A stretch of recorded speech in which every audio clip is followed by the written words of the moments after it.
I pull up, you know I be moving. Moving the food and I'm cruising. The money I'm speaking is fluent. All of my business booming. Stacking my cash in abundance.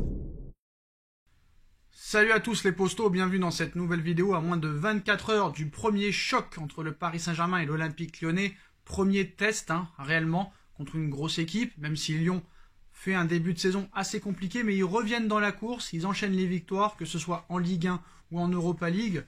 Quelle équipe sera alignée demain? Est-ce que Kylian Mbappé sera présent et titulaire pour ce match face à l'Olympique Lyonnais? Leonardo qui fracasse tout le monde. Sergio Ramos a-t-il un avenir au Paris Saint-Germain et sera-t-il disponible pour jouer? On va voir tout ça ensemble les postos. Bon, confirmation des infos de RMC Sport. Kylian Mbappé sera présent dans le groupe du Paris Saint-Germain pour le match face à l'Olympique Lyonnais demain soir. Comme vous le savez, il était incertain après sa blessure contre Bruges. Donc voilà, il sera présent. Bon, on sait que Kylian Mbappé est très solide, contrairement à des joueurs qui ne le sont pas. On va pas citer lesquels, même si on en reparlera. Donc le petit point médical. Mbappé, bonne évolution. Un dernier point sera fait demain. Marco Verratti poursuit ses soins pour la contusion sur son genou gauche avec une évolution positive. Quant à Sergio Ramos, il poursuit sa préparation individuelle sur le terrain.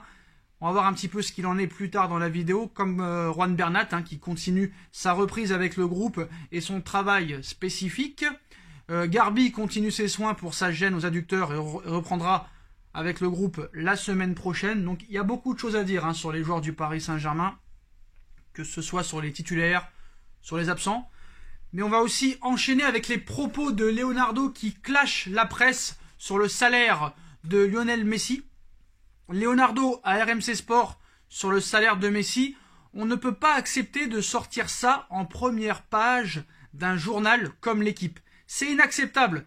C'est tout à fait faux. Je voulais vous le dire. Je pense que c'est un manque de respect et on n'a pas aimé. Je ne comprends pas le timing. C'est très loin de la vérité. Sur la durée et les chiffres, il y a des clauses de confidentialité. Mais je peux dire que ce n'est pas la vérité. La durée du contrat, c'est 2 ans. On n'a pas aimé. Apparemment, voilà, en parlant du contrat de 2 ans, Leonardo insiste donc sur le fait que la 3e année de Léo Messi au Paris Saint-Germain en option n'est pas encore à l'ordre du jour et que de ce fait, parler de ce chiffre de 110 millions d'euros sur 3 ans parce que l'équipe a annoncé que Léo Messi pourrait toucher jusqu'à 110 millions d'euros en 3 ans au Paris Saint-Germain. Maintenant, toutes ces infos-là sont précipitées, tout en sachant qu'il dément les chiffres avancés. Donc voilà, je pense que si Leonardo a vraiment voulu mettre du poing sur la table en allant lui-même dire à la presse que c'est faux, ça veut dire quand même que c'est faux. Après voilà, le salaire de 30 millions d'euros par an qui pourrait augmenter de 10 millions d'euros par saison, je ne sais pas si c'est vrai, mais en tout cas, l'option, je pense que pour moi, elle existe parce que depuis 2 mois, on nous explique que Messi a une option d'achat, un contrat de 2 ans plus une en option. Le PSG n'a jamais démenti. Donc pourquoi il dément le salaire, mais il ne dément pas l'option? C'est quand même assez bizarre. Bon, en ce qui concerne Mauricio Pochettino en conférence de presse, Kylian Mbappé s'est entraîné avec le groupe ce samedi matin. On verra comment il est ce dimanche matin pour voir s'il fait partie du groupe pour Lyon. Voilà, donc Mbappé s'est senti mieux aujourd'hui à l'entraînement. Il sera donc dans le groupe pour affronter Lyon. Donc Pochettino en conférence de presse en a dit un peu plus sur l'évolution et la possibilité peut-être de voir un jour Sergio Ramos évoluer sous les couleurs du Paris Saint-Germain. On ne sait pas exactement quand Sergio Ramos sera disponible. Il n'y a pas de date. Il n'y a pas de date précise. Nous sommes optimistes sur le fait qu'il sera bientôt avec nous. Il continue sa préparation, il veut jouer et on espère qu'il pourra le faire le plus rapidement possible. C'est un petit peu un dialogue de sourds parce que ça fait plus de 2 mois et demi qu'on entend ça maintenant, il n'y a toujours rien. Ça commence à être assez inquiétant. Quand est-ce que Ramos jouera avec le Paris Saint-Germain? Bref, on va attendre, on va attendre. Heureusement qu'au niveau de la défense centrale, on n'est quand même pas si mal que ça. Marquinhos Kimpembe, Thilo Kehrer qui prend de la puissance, Abdou Diallo qui peut jouer à ce poste-là.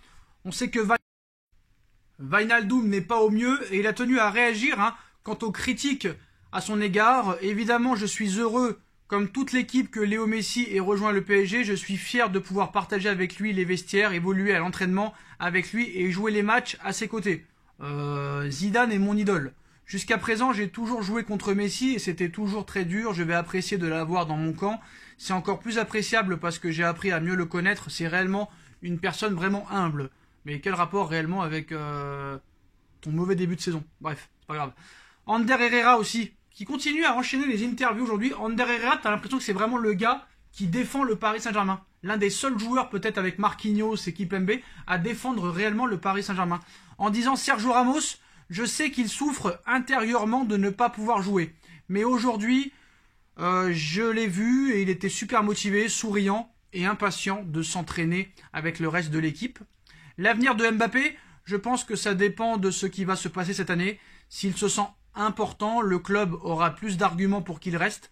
Les joueurs feront tout pour qu'il se sente à l'aise, mais c'est une décision qui lui appartient et qui est très personnelle. En ce qui concerne aussi le salaire de Neymar. Le salaire de Neymar apparemment diminuera au cours des prochaines saisons.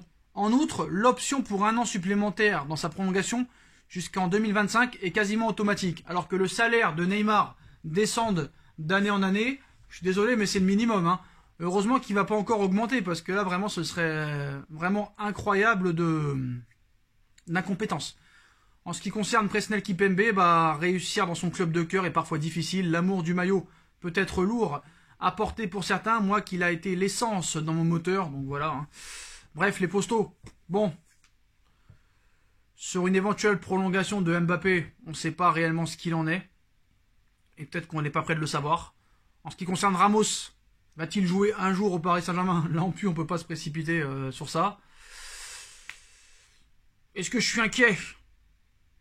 Je ne sais pas. Moi, le match contre Bruges m'a un peu inquiété. Le match contre Lille en Trophée des Champions m'a un peu inquiété. On verra contre Lyon demain, une équipe qui joue au ballon, avec un très bon coach. On verra aussi contre City, parce que là, tu vas jouer contre Lyon, tu vas jouer contre Manchester City.